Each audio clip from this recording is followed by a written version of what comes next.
dans la musique pas vous gaspiller dans n'engé pas ba clan wengé après c'est pas marrant on comprend mais c'est pas ma bête après c'est pas marrant ouais t'appelles la tour na épée après c'est pas marrant mais est-ce que papa na bango yemo na monique dernière piste lui est-ce qu'on va te dernière piste la tangi bino dernière piste bon j'ai sur ba gimi bon la troisième bon vous appelez papa balene pour la dernière piste il y a concert pour la dernière piste il y a concert et ça sensé ce sont des choses que vous devez déployer chaque jour moi on m'a ramassé dans la TV on peut pas venir régler nos comptes dans la télévision vous avez un problème dans mon tour. Ce que comment le bac est ça qui est bien et les qui allez lui chercher.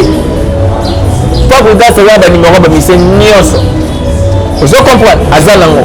Aïdi ben na buna bango. Vous comprenez? Le seul qui comme moi et ça qui est ma bé. Nous quand on soit là tomber. Et là il y a ma bébé monsieur na monsieur ngwala. Bazara ce qui est camboyé directement Abimika à s'attaquer la bateau. Peut-être les messages étaient mal passés. Mais tant qu'on le Cameroun pas qu'il a pour ça et les il ne veut pas te verser mais à le bel moment il y a un cas des normal et tant qu'il met te rappelle la barrière.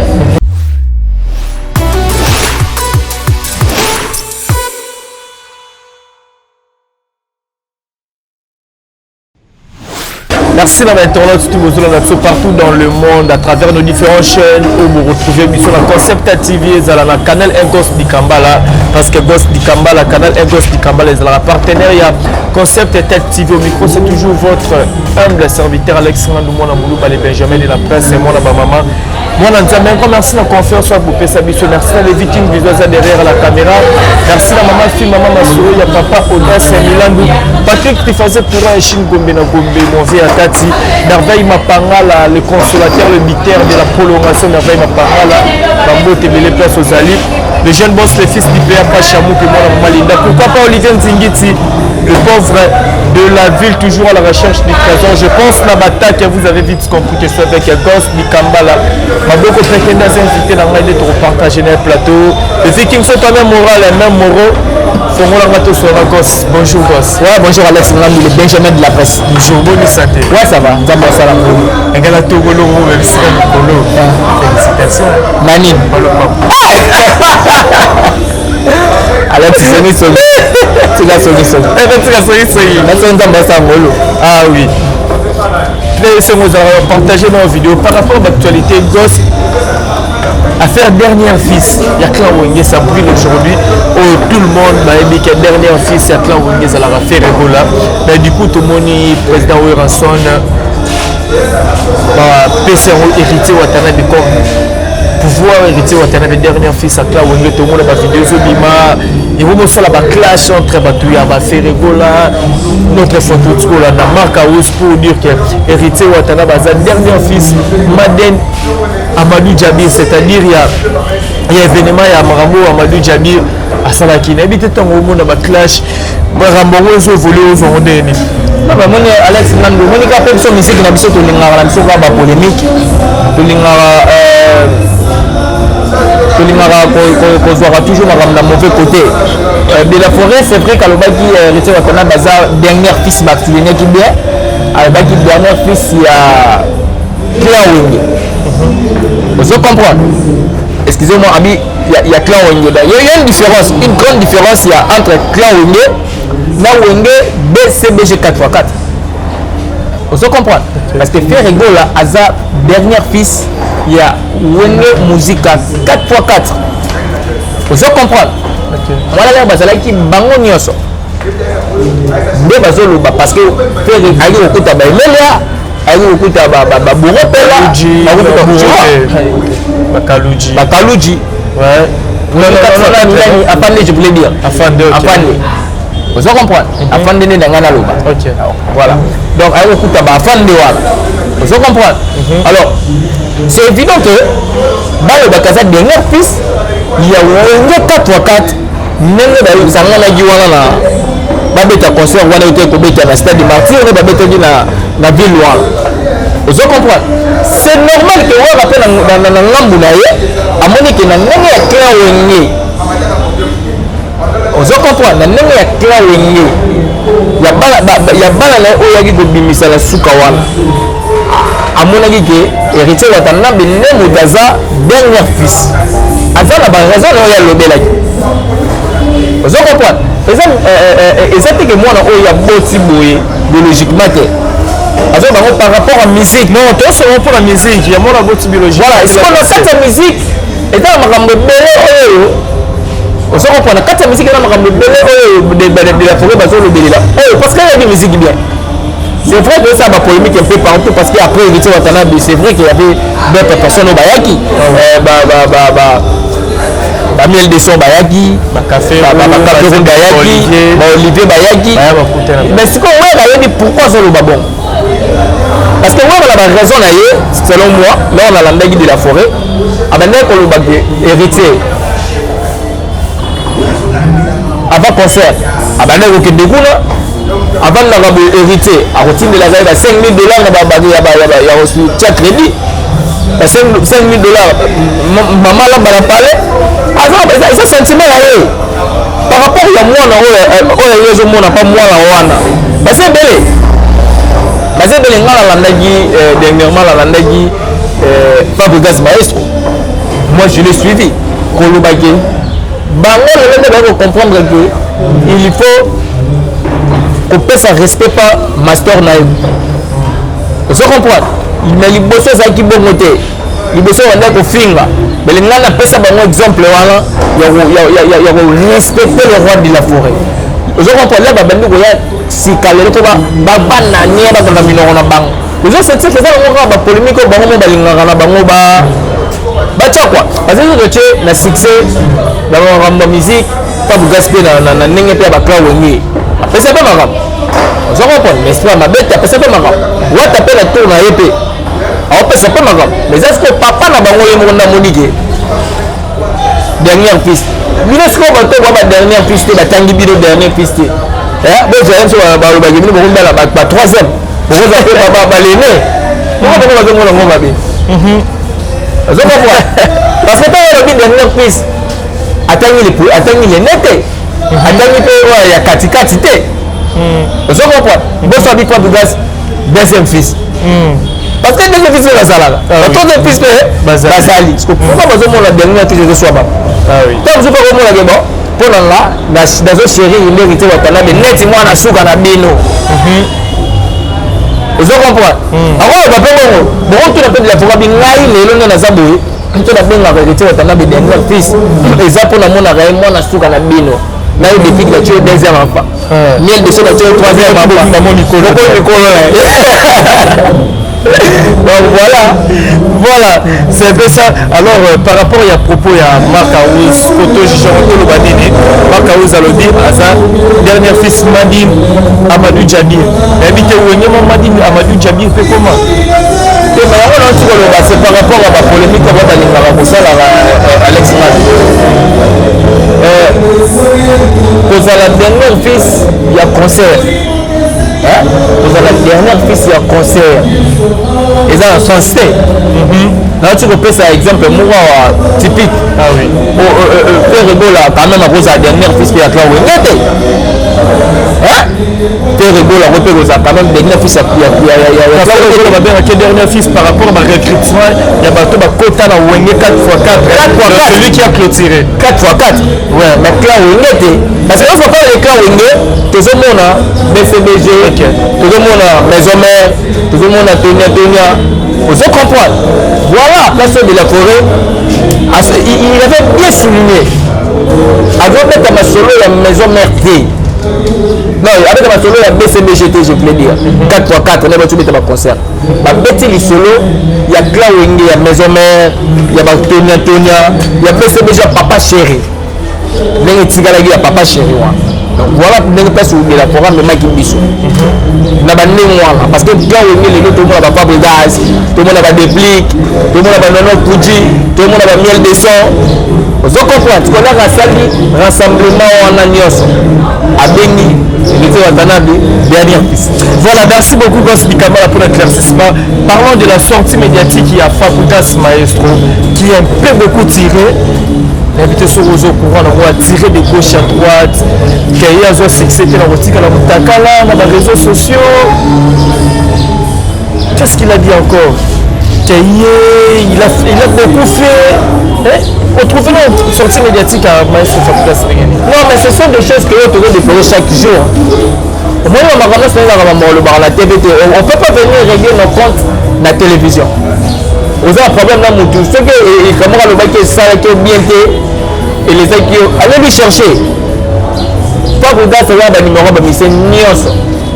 Vous comprenez? Azalango. Aïdi ben n'a pas bango. Vous comprenez? Le seul qui est et ça qui est ma bé. Nous quand on est sur la FMB. Et là il y a ma bébé mission de mission moi. Bazar ceux qui les Cambodgiens directement abimika à s'attaquer la bateau. Peut-être les messages étaient mal passés. Mais quand on voit les Cambodgiens pas qui n'a pas ça et les autres. Il ne veut pas te verser, mais à le bel moment il y a un cas normal, et tant qu'il met, tu te rappelles la barrière. Mais ils ont un bien tiré. Ils ont un bien tiré. Qu'est-ce que tu peux faire? C'est bien. Mon frère, pourquoi le biboui? Ceux qui peuvent le faire, il s'excuser. Ils peuvent le faire. Parce que moi, la monnaie hérité, on a plusieurs fois. Les journalistes, c'est bon, mais quand piéger, pour le bon, il y a ne pas pour gaz. Là, c'est le gaz, pas pour gaz, on a eu le bilan. Alors, bien pour la main. Pour les gars, mon quand le bima, il réagir ma bien. Et ce qu'on voit, bon, piéger pas le bama, mais il y a une ligne pour le bama bien, on a dit. Le mouton, on a quelque part, ce qu'on va nous comprendre. Et ils ont des pour dépasser la limite, mais. Rôle qui est solo li et ça c'est important que il y a la télé on a besoin la salle qui boite pour la boite la salle qui boite pour la boite je l'espère le marabi so peut qui va succès et le marabi so peut la maramba bouger mais moi tout temps moutage tant moutage et tout on a mais oui c'est vrai qu'il a beaucoup fait bouger parce qu'il était jeune mais aujourd'hui moi je l'ai suivi même mais donc quand il a été dans la main étrangère poser la question il y avait la jeunesse à moi et que je regrette tout ça parce que Nada qui j'aime mais aujourd'hui j'ai pu le faire. Vous comprenez? Ami à Salaka et moi les soucis de Makambo il y a Salaka l'air qui trop jeune. Par exemple les lots tu au monde là tu peux présenter dans la star métier dans niveau à combien dans le colo manimi cognitif qui s'apprend que nous sommes sur classe. Bah tu peux voir que nous avons internet ça pour parmi les lauréats à ça à démentir en haut. Il y a beaucoup de côté dans ma page là, dans ma WhatsApp là, tout ça démentir que tout ça c'est pas moi. Au moins que nous avons quoi là, il essaie un peu de se grandir. Vous comprenez? Alors ils ont la moitié la télé, il y a on est la TV. Pourquoi c'est pour les bateaux on a posé la question on a posé c'est pour les c'est pas bien et là ma musique est dans les nulle part et ma musique est dans les nulle part lors il y a sortie médiatique à Fabrica c'est concernant le conflit n'héritier Watanabe c'est était pour la carrière il y a héritier Watanabe parce que soit bien ça chargé dans héritier Watanabe héritier Watanabe on s'est retrouvé nul non ça comment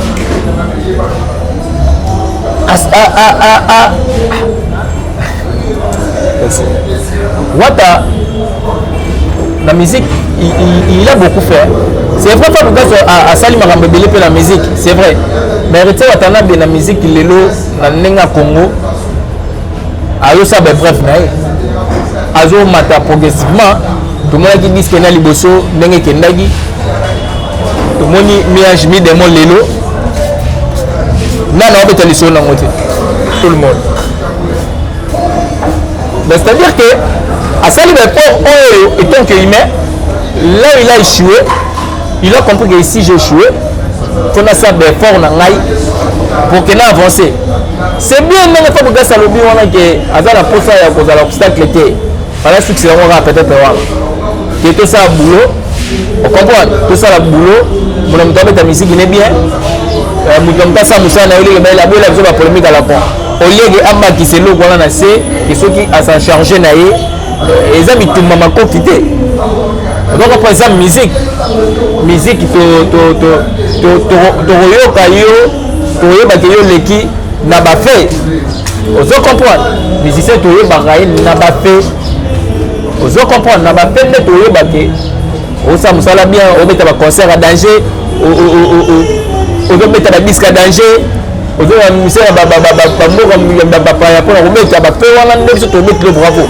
na oyo ya kolobaki soki osacharge na ye eza par rapport à quoi parce que ye fabrikasi aobetela aitewata misiki te mbunda te eloko te ozo comprendre okosacharge na ye ndeni eza kaka obeti misiki na danger to tocompare tomoni ke misiki na ye elegi ya wata tobetela bravo voilà à cause du Kamala pousse vraiment courir derrière les temps faire rigolo là il fallait qu'il y ait une conférence de presse du coup tout le monde à la veille conférence de presse annulée et bah makambo comme il a fait rigolo trop même voix sur un même single comme rara annulé bah concert la plupart il y a reportage pour reporter bah makambo pardon j'allais dire pour reporter ça veut dire bien non pour rapporter tout pour reporter oh c'est un année on a le bien wana pour reporter bah makambo ils ont trop pas fait rigolo là même conférence de presse et l'on a mis trop on dirait apparemment il y a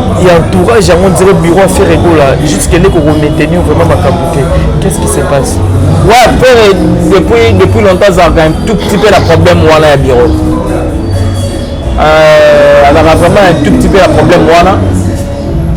Une fois déjà si dans mon affaire, la dynastie Bimia, la dynastie Bimia. Dans mon affaire, à la TV Moro ya Moro na biso Congo asa l'émission pour il s'est mais président yo retourner neni ya do comme bango côté bato tout ça déjà promotion vous comprenez bientôt la quand disque to ko bima awa ya dynastie ba privé un musicien ba les gars la TVT alors que ça la promotion ya disque yo bimi ba privé qui par rapport à ba yo kanga faire non avant même OK avant même allez c'est nous tourner au Lukaba de gol Igor Lumasa avant non avant magambo ya okanga faire rigoler na cachot essayer de ba mise bango bandokolela kino ngana na vocal il fallait ngana za na vocal il fallait na lobela ngana il fallait ba vous comprendre et puis celle qui est retard d'après là na molaki que dynastie de na moto moko boy so ba keneng na promotion pena ba et vous allez le il y a danger mais le bureau n'a évité bon je ne sais pas la raison où il s'allie conférence de presse les gâtés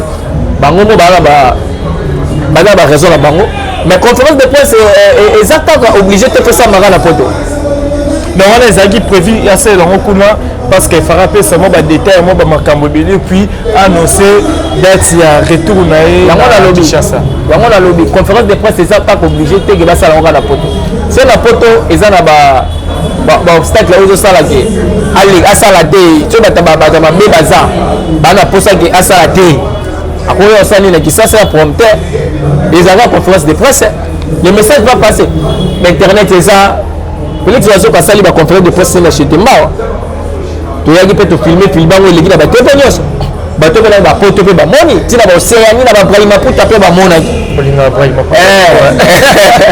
na bamongoli bamonaki ozo comprendre mais c'est-à-dire que tozala na focus te ke mpona asala eloko nanga bien po kaka Europe osolomila peti baconcert ebele na batanzanie na bakenya na banini na poto mpe kashiko ntango balobaki concert na poto ebeta te il est jeune à Bakanya Bakanya ba ekotaki ati bamise na vivre te bavivre quand c'est-à-dire que pour makambo esala mafoka poto te même ici en Afrique on peut le faire ozo comprendre akokende mpe na Kenya pas une conférence de presse na ye akokende mpe na Congo Brazza asali mpe conférence de presse na ye ozo comprendre ngana mpe longolangolo na makanisi mpe longolango esalama bien mpo poto kaka ti parce que poto yango ezocréer biso baproblème chaque jour. On peut le faire ici, mais Toya. Faire un contrôle de poste chez Temba, Toya. Achango na place où est la Pullman, Toya. La Béatrice, Toya. L'inter, Toya. Et vous les appelez cap. Maintenant, on a poto pour la poste au Tala. La internet, c'est dans le Tala P4. Vous comprenez? Donc voilà pour la moni que ce que ça que par rapport que tu vas pour linga basa la mabe pour na lo bango kuna. Ayo ça la mona kini illégal. Voilà, quand dit Kambala to qui vers la fin, tout sur l'actualité Zali concert à Fally Ipupa. Jet cette affaire Ebola jusqu'à maintenant. Bazo c'était pour tirer sur concert à faire Ebola. Toto Zalana Ilunga dernièrement. Même la Jean-Marc Aouz, ils ont aussi promis ce qui stade de tonalité. Je ne sais pas qu'est-ce qui se passe vraiment réellement dans Jet Set et puis est victime. Non mais là c'est que déjà une fois que tout par rapport au concert il y a du Cap la Merveille avec des il y a Martyr et ils ont l'accès que concert ils ont maman événement. Parce que ceux qui balbara ko fa yema tsela mo bi libanga babamba ngo ba babamba libanga wa na manga o tele mufube donc tant ba lo babongo parce que manga ne sa ko tele to la ga lo bien vous comprenez et donc je l'accès que événement les maman événement so bato ba ozele simbate bato pe ba ozele sim ko ba di que événement pour que événement té mais ba lo bela moti donc on va poser dans le bagage on va dire on va bongo il va aza musicien chanteur mon orchestre mon ne j'ai tout à fait il y a fait rigolo le temps il y a de la concert si matin c'est des événements donc faut on va féliciter Fally pour le Cap la Merveille pour la concert après ce que tu as le résultat mais dans le concert on a commencé la PK pour la curiosité pour la curiosité pour la bateau on va la ce concert si matin vous comprenez la curiosité quand on a un concert et tout.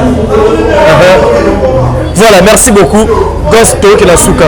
2 mois presque à la fin, mais jusqu'à là, ni affiche spéciale, ni banderole, ni pancarte pour l'annonce à concert. Et ça la mandé. Tu me laisses déjà que concert voilà. Sur le côté la calendrier, il y a Fally pour le Cap la Merveille. Pour ta programme il compris en haut. Déjà où tu le mets à la braza. Le calendrier, on est dans les réseaux sociaux, ils ont des fiches, mais on sait les trucs qui pointent. Mais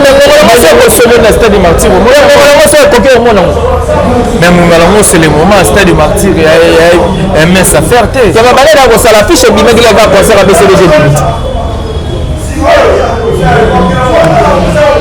Mais c'est quoi ça là déjà promotion on a battu on a tout battu mais fallait ça la photo ça la tournée c'est évident que on a été pour ça la bongo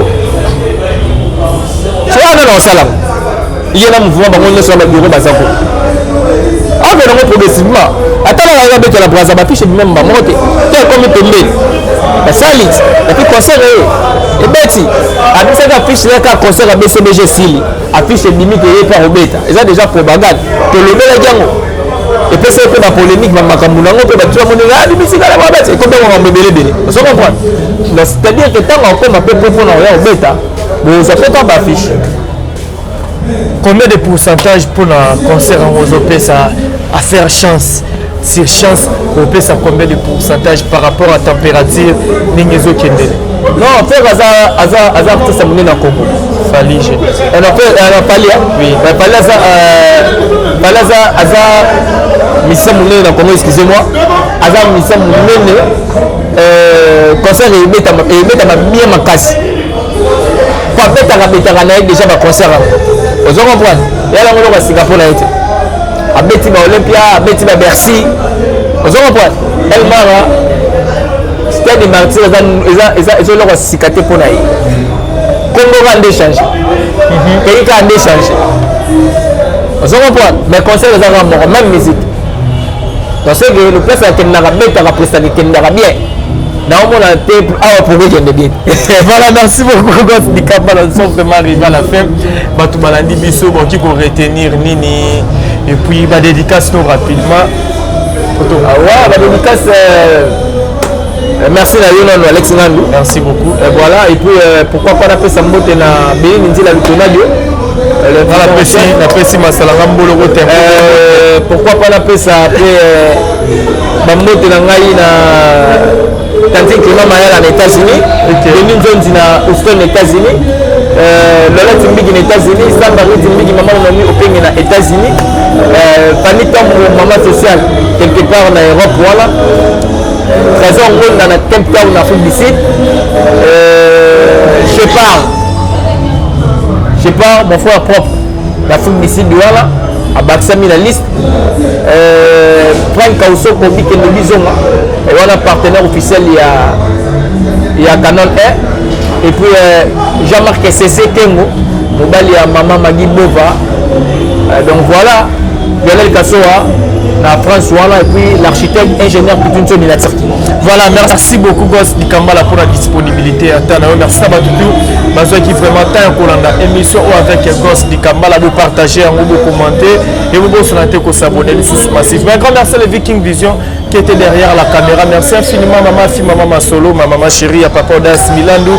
Merci infiniment à Patrick Clifazé pour la Chine, Gombe 32 ans de pouvoir, merveille, Mapanga, le consolateur, le biteur de la prolongation, big dédicace à toi Lionel Kassoa, mon apôtre de partout, l'ingénieur Pitoutsoni Nakasa Istanbul, l'international Dietchin, c'est transfert le plus cher des longues jambes, homme, garçon de luxe, à Zolandabi, sur la Sidou Malaran de plus 33, mauvais papier, mon canal à la carte qui gagne, l'international Sylvain Katounda, 4 des millionnaires en pilote depuis Belgique, Micheline Zitis, Motemaya, Lambert Kitoko, Bazota la Bisso, maître Akaziti, sa famille Zitis, Mimala Pesino Bambote, Yunisa Isabelle à la carte Belgique, à Zolanda Bisso, la personne Bambote, mais vous êtes tellement nombreux. Alex Nga, nous m'avons mal la à trop vous partager ma vidéo, vous commenter.